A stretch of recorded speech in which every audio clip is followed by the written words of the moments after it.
Pernah kepikiran nggak sih gimana caranya proyek-proyek super besar itu bisa selesai? Maksud saya dari bangun gedung pencakar langit sampai meluncurkan aplikasi yang kita pakai tiap hari. Nah, di sini kita akan coba bongkar rahasia di balik manajemen proyek yang sukses, dari ide yang masih mentah sampai jadi kenyataan. Kita semua pasti pernah lihat kan, proyek yang jadwalnya molor parah, biayanya bengkak nggak karuan, atau bahkan gagal total. Dan sering banget biang keladinya itu aja. Perencanaannya kurang matang, atau eksekusinya berantakan. Nah, disinilah manajemen proyek jadi pahlawannya. Kutipan ini pas banget. Ini tuh bukan cuma soal ngerjain tugas, tapi ini seni. Seni buat menyeimbangkan semua keterbatasan yang ada. Duit mepet, waktu sempit, orang terbatas, demi mencapai satu tujuan besar. Inilah tantangan utamanya. Oke, sebelum kita bahas solusinya lebih jauh, kita samain persepsi dulu deh. Sebenarnya apa sih yang ngebedain proyek sama ya kerjaan kita sehari-hari? Coba perhatiin deh, dua kata kunci di sini. Sementara dan unik. Sementara itu artinya proyek punya tanggal mulai dan tanggal selesai yang jelas. Jadi nggak selamanya ada. Dan unik artinya hasilnya itu sesuatu yang baru, yang belum pernah dibuat dalam bentuk yang persis sama sebelumnya. Nah, justru karena sifatnya yang unik dan ada batas waktunya itu, ngelola proyek itu beda banget sama menjalankan kerjaan rutin. Keduanya butuh cara berpikir dan alat yang berbeda. Yuk, kita lihat bedanya di mana? Coba bayangin gini, tujuan proyek itu kayak misi menaklukkan satu puncak gunung. Satu, jelas dan spesifik. Kalau kerjaan rutin, itu lebih mirip kayak merawat kebun. Tujuannya banyak, terus-menerus, dan gak ada habisnya. Ritme kerjanya juga, wah beda jauh. Proyek itu punya siklus hidup. Awalnya pelan, terus sibuk banget di tengah, lalu santai lagi pas mau kelar. Beda banget sama kerjaan rutin yang ritmenya cenderung datar dan stabil setiap hari. Proyek itu ibaratnya kita lagi berlayar di lautan lepas. Bisa tiba-tiba ada badai kan? Entah itu perubahan aturan, masalah sama pemasok, atau teknologi baru. Sementara kerjaan rutin itu lebih kayak kerja di dalam gedung yang stabil. Makanya proyek butuh banget kerangka kerja yang kuat buat menghadapi ketidakpastian. Oke, sekarang kita masuk ke jantungnya nih, perencanaan. Disinilah ide-ide yang mungkin masih abstrak dan acak-acakan diubah jadi peta jalan yang jelas dan bisa dijalankan. Tanpa rencana yang matang, sebuah proyek itu cuma angan-angan. Ini dia inti dari semua perencanaan proyek, segitiga manajemen proyek. Bayangin aja Anda lagi di kokpit, megang 3 tuas kendali, ruang lingkup, waktu, dan biaya. Ketiganya ini nyambung. Kalau Anda mau proyeknya lebih cepat, ya siap-siap aja biayanya nambah. Atau mungkin fiturnya ada yang dipotong. Kuncinya adalah menemukan keseimbangan yang pas di antara ketiganya. Jadi, rencana yang bagus itu dasarnya ada 3 hal ini.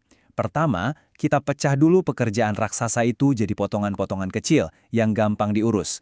Kedua, kita susun urutan dan jadwalnya. Dan ketiga, kita kasih label harga untuk semuanya. Ini nih aturan paling dasar soal jadwal. Dan analoginya gampang banget dipahami.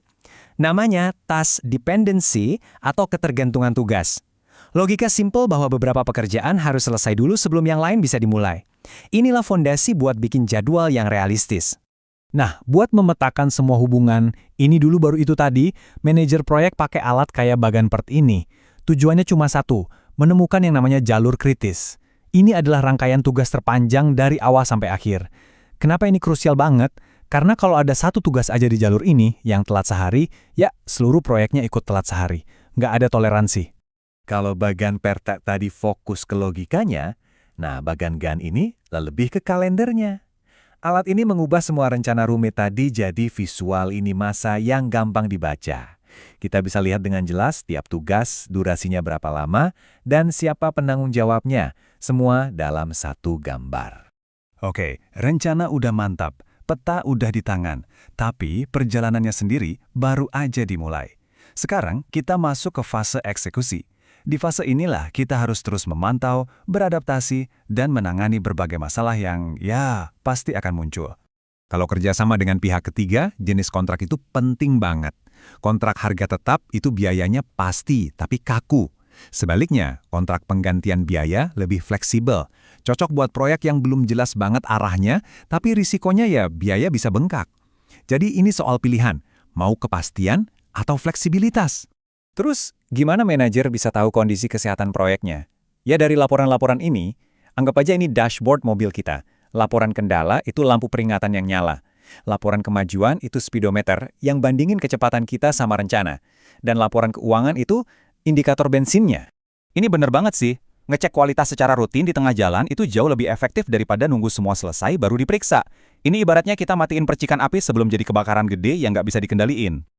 Oke, garis finish udah dilewati, hasilnya sudah jadi, tapi tunggu dulu. Ada satu langkah terakhir yang sering banget dilupain, padahal penting banget, evaluasi. Waktunya buat berhenti sejenak, lihat ke belakang, dan ambil pelajarannya. Dan evaluasi ini bukan buat nyari-nyari siapa yang salah ya. Tujuannya itu ada dua. Pertama, untuk akuntabilitas, seberapa baik sih kita menjalankan rencana awal, dan yang kedua, yang mungkin lebih penting lagi, adalah gimana caranya biar proyek kita berikutnya bisa lebih pintar, lebih cepat, dan lebih efisien. Nah, salah satu hal yang paling sering jadi sorotan pas evaluasi itu ya ini, cost of run atau pembengkakan biaya. Simpelnya, ini terjadi kalau pengeluaran akhir proyek ternyata lebih besar dari anggaran yang direncanakan. Ini salah satu indikator paling umum buat mengukur keberhasilan finansial sebuah proyek. Nah, ini nih yang jadi pertanyaan pamungkas buat kita renungin. Kita kan seringnya ngukur sukses itu dari angka, sesuai anggaran, tepat waktu. Tapi gimana kalau ada proyek yang secara angka gagal, tapi hasilnya justru sebuah inovasi yang mengubah segalanya? Ini jadi bikin kita mikir ulang kan? Sebenarnya apa sih arti sukses dalam sebuah proyek?